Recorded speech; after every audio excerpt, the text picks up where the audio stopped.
Hello there, and welcome.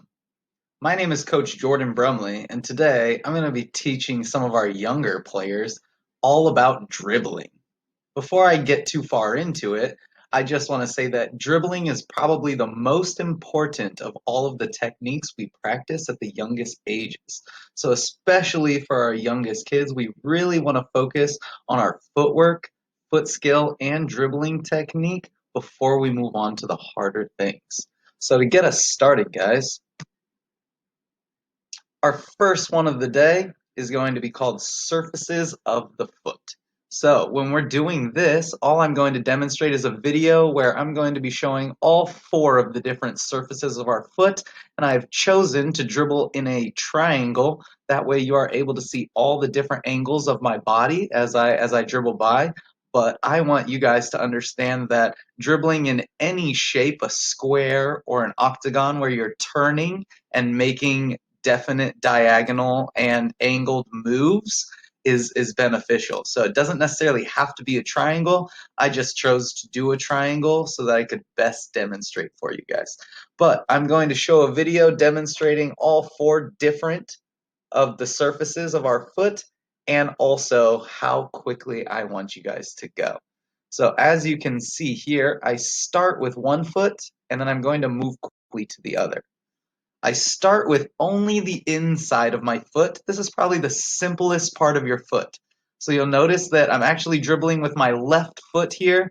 I'm only using the inside repeatedly, not going too fast, just to make my turns. That way I can go. Once I get to the end, I'm going to change feet. And you'll notice as I'm coming back, I'm using my right foot, but now I'm using only the outside of my foot. When I'm using the outside, I kind of have to angle my body so that I'm a little bit more lateral than normal, and I'm making sure to twist my foot down so that the outside of my foot is used. Going back to my left foot again, now I'm using only my laces.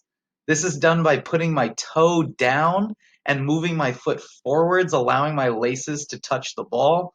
You'll notice that the ball goes straight when I'm using my laces. And then my very last technique, back to my right foot, I'm only using the bottom of my foot. These are the four major surfaces, you guys. I'm using the inside, the outside, the laces, and then the bottom of the foot. When we use the sole of our shoe, you'll notice how I roll the ball to make it move along. You really want to work on efficiency and kind of how we're able to move. Moving on to our next drill, we call this the triangle dribbling drill. I'll move out of the way, but you'll see it's the same things where you'll need a cone and a ball. Each one takes about 10 minutes, guys.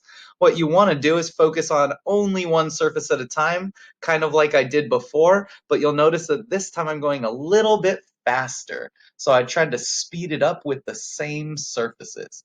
Try to do just one foot and one surface at a time as quickly as you can before you master it and move on to the next one. As you can see here, I'm going to be dribbling a lot faster, but with the same surfaces of my foot. I'm using my left foot to quickly dribble with the inside. Then I'm going to change to my right foot, quickly dribbling with the outside. I'll do the same thing, changing feet with the laces and then the bottom. Remember that you really want to work on one at a time and work on keeping the ball close even when you speed up.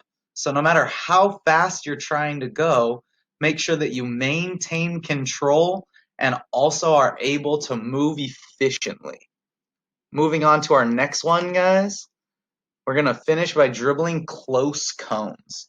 Okay, when we dribble close cones, I want it to be the same thing where before you move on to my example, we're going to be trying to dribble individually with each foot, maybe trying to go through the cones with only our inside, only our outside, before we can think about combining.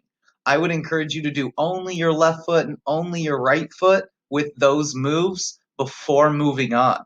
Once you guys get pretty good with one surface or the other, then you can combine surfaces. You could do right foot only, maybe inside, outside, and laces bottom. Then you can move to your left foot, a little bit of freestyle stuff.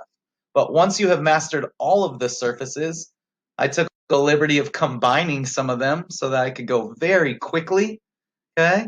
So now I'm using all of my surfaces and all of my feet to run through close cones. Cones don't have to be that far apart. The closer it is, the harder they're going to be.